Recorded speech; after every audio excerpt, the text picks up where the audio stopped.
Hi everyone, welcome to a bonus episode. I posted a bit of a controversial video on TikTok and Instagram the other day and it absolutely blew up. I'll play the start of it so you know what I'm talking about. I'm just going to come right out and say it. Brands need to stop taking influencers on extravagant trips and instead take their customers. And this is coming from someone who once used to be an influencer that went on the amazing trips, who now owns a brand, and I just took 7 customers on an influencer style trip. And I'm going to tell you why all brands... Anyway, it goes on for like 2 minutes. I'm also with Xander here today. Hello. Hi, Xander. I'm back in the seat. I posted that video, well, I don't know when you're listening to this, but anyway, we finished our 7 customer brand trip with Fate. For those of you that didn't follow along, if you didn't know, we did a giveaway for our 7th birthday, and 7 customers won a trip with us, like an influencer trip, but for 7 customers. Which looked amazing, and I'm so jealous that I couldn't be a part of it. They had the best time. And so that was the day that they had left, and I was just sitting in my car, and I was like, you know what, this is a bit of a controversial thing for me to say, but I'm going to say it. And I sat there and I made that video saying brands need to take customers instead of influencers. Now, I can only imagine that pissed off so many influencers. Like when I was uploading that, I'm like, I got friends that are fucking influencers. Like they're going to absolutely hate me. But I more so just wanted to share it just as insight for brands that do have budgets that are big enough to do those trips. And I'm not out here saying that all businesses need to do it because it's not affordable. It's not viable for some No, as exactly. But more so to the brands that you just see constantly taking influencers on trips to think outside the box. Like that's what it is for me. It's thinking outside the box. Now, I posted that on TikTok and Instagram at the same time. At this moment in time, the TikTok has 613,000 views. Oof. And it has 71,000 likes. Wow, that's good engagement. Yes, it has thousands of comments, even from influencers saying, agree, I totally agree, clapping hands. And I posted that, I was like, fuck, this is going to ruffle some feathers. It might piss off influencers. I saw a few comments of people saying, I'm aspiring to be an influencer, so I kind of agree and don't disagree at the same time. But I think just the comments on both platforms, on Instagram and TikTok, just speak volumes. And I was expecting a response when I posted that, but not this big of a response. And it's even got me thinking further about what I'm going to do with Fate moving forward. Because that video was in no way for me to say, don't work with influencers at all. It was more so me saying, think outside the box, like treat your customers every now and then.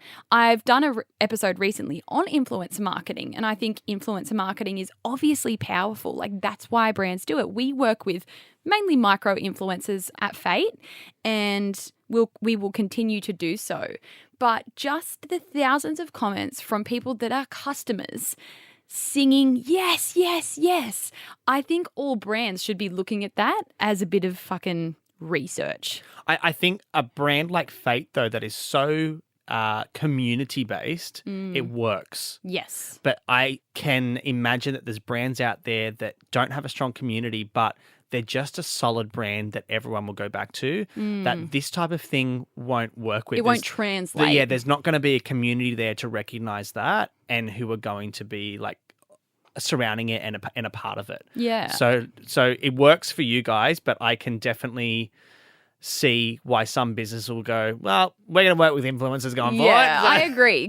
And again, I guess it all comes down to the business itself, you know, and like Fate, we are all about our community. That's our whole fucking business model. Like our business model has never been about influencers. Yeah. We work with little influencers here and there. Like we might get them to do a TikTok or whatever, but there are some brands out there that are built off the back of influencer marketing. Yeah. And I think it would be hard for them to shift into doing something like this, because I don't know if it would be responded to in the way that it has with us. But in saying that, like I still think there is opportunity for brands to pivot and try something new and go in a different direction. Because I don't know, just since us doing this trip and me posting that video, and then I did another video last night about we were interviewing customers. Like just the feedback from that, like I can just feel a shift happening in marketing. The only things like I've ever seen businesses do is like those online things where it's like write in 25 words and win a trip to blah, blah, blah. Yeah. But you know what? I've never seen the result of that. I've never seen anyone or known anyone who's ever won those kind of trips. So to actually see it visually like you've done, it's really cool. It is really cool. And really like is the cool. response has been amazing from our community. People saying, I've been tuning, like our story views were higher than ever for those 3 days. You know, people were tuning in to see what we got up to, and people were saying like, I've been so excited watching your customers like every day and seeing them get spoiled and seeing their rooms and everything like that. I had a few comments on the TikTok and reel of people saying like, I get this and I love it, but it's only reaching your community. So they're saying like, for example, if you take influencers on a trip and they're all tagging you, you're going to have new eyes outside of your community looking at your brand, right? Because the influencers are going to be tagging you and people are going to be clicking. And that's the whole point of an influencer trip, is to get those outside eyes onto your brand, which I absolutely agree with. But I disagree that the only people seeing this trip is just our community. Because, for example, what we could do, which I haven't done, but what we could do if we wanted to use all this content that we've created with these influencers, we could then go and do a paid ad campaign using all the content that we've made, and I could send it out into the world and put a budget behind it and send it out to a brand new audience on my Facebook ads. Another thing that's been huge out of this for us is just word of mouth. People have been talking about Fate taking their customers on a trip kind of thing. And people tell friends and friends tell friends of friends. I saw someone posted in the Outspoken podcast Facebook group, and that's usually like a bit of a bitchy kind of group. No shame to them. Love those girls. But someone posted and said, I just wanted to post in this group to say, has anyone else seen Brittany Saunders and Fate and how they've currently got 7 customers on a trip with them? It's just like so positive to see. And then there was like so many comments on that post in Outspoken group of people saying, oh my God, I didn't see that, but that's amazing.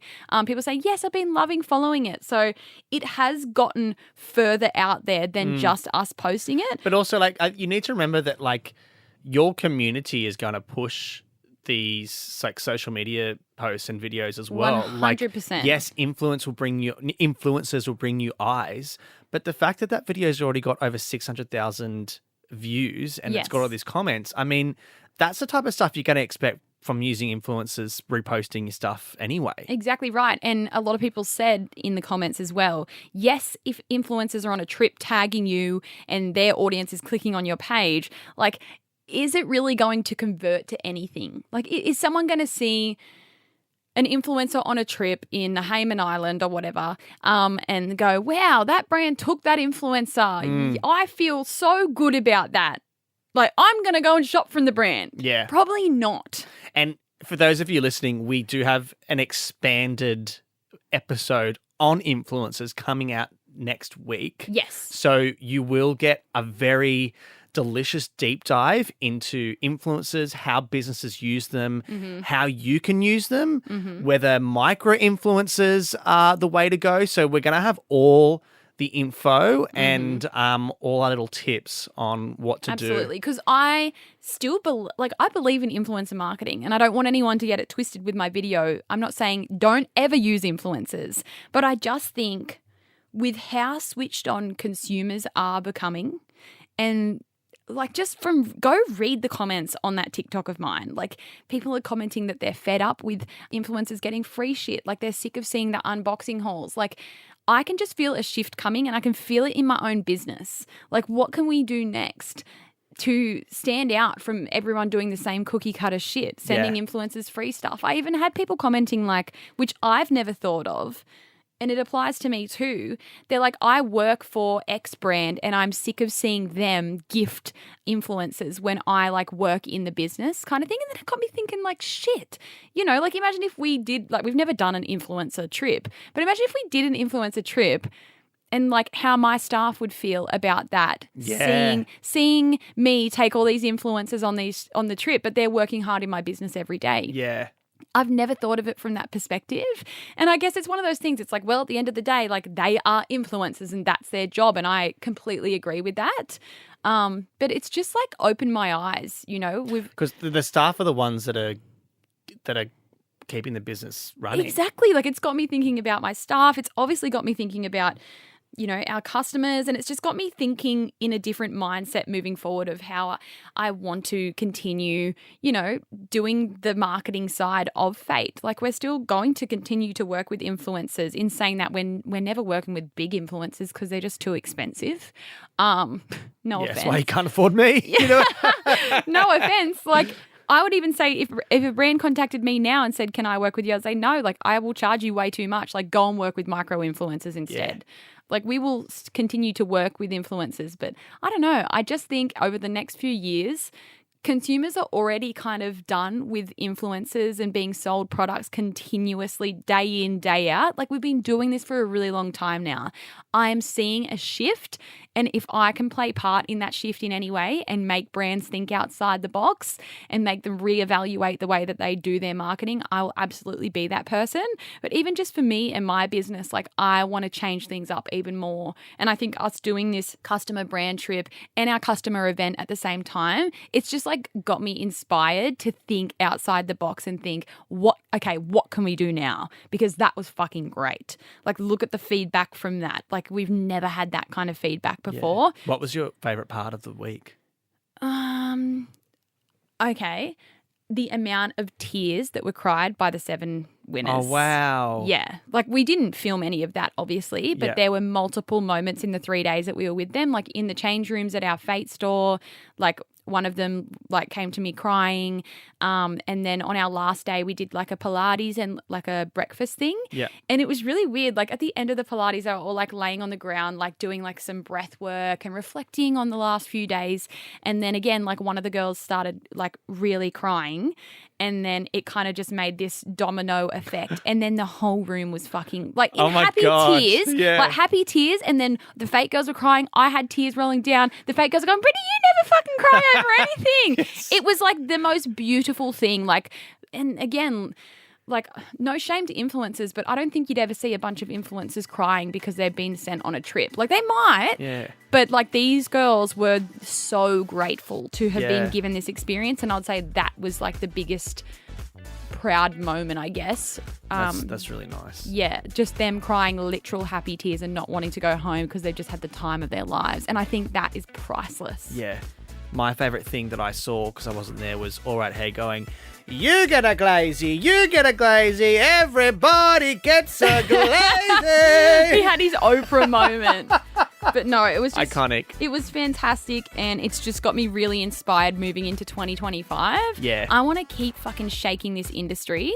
I'll be the one to fucking do it. Like, yes, influencers have their place. I speak about that in my upcoming influencer episode. But Which is really good, by the way. Watch this fucking space, honestly. I'll be the one to set the trends. So that's all from me.